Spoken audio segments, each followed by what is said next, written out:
So maybe you're from the US, but you're not living there right now. Whether you're a member of the military or you're living or studying abroad, you are still entitled to vote, and I really hope you do. To get started, you should fill out the Federal Postcard Application. It's a form that lets citizens who don't live in the US, or military voters, whether they're stationed in the US or abroad, register to vote and request an absentee ballot all at once. There's a link to the form in the description, and the directions are a little different from state to state, so there's also a link where you can click on your state and it'll give you specific instructions. Once you fill out your application, you'll mail it to your local election official. There's a link to find their address in the description. Again, the official deadlines are different depending on what state you live in, so make sure that you check the link for your state's information.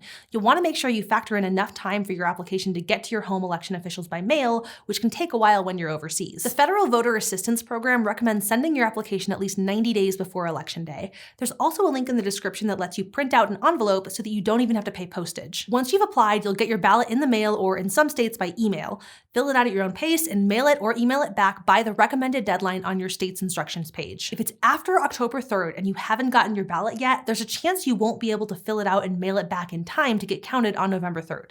In that case, you can fill out a backup write-in ballot. There's a PDF version in the links below, and send it to your local election official so it can be counted in time. Keep in mind that the Federal Postcard Application and the write-in absentee ballot are only for federal elections. If you want to vote in your local elections, which are pretty important, so I hope you do, you'll need to get a separate absentee ballot from your state. To find out how to do that, go back and watch the video for how to vote in your home state. All of them have directions for how to vote absentee. There will be links for everything you need to fill out the Federal Postcard Application in the description. Thanks for being a voter. How to Vote in Every State is produced by Complexly in partnership with the MediaWise Voter Project, which is led by the Poynter Institute and supported by Facebook.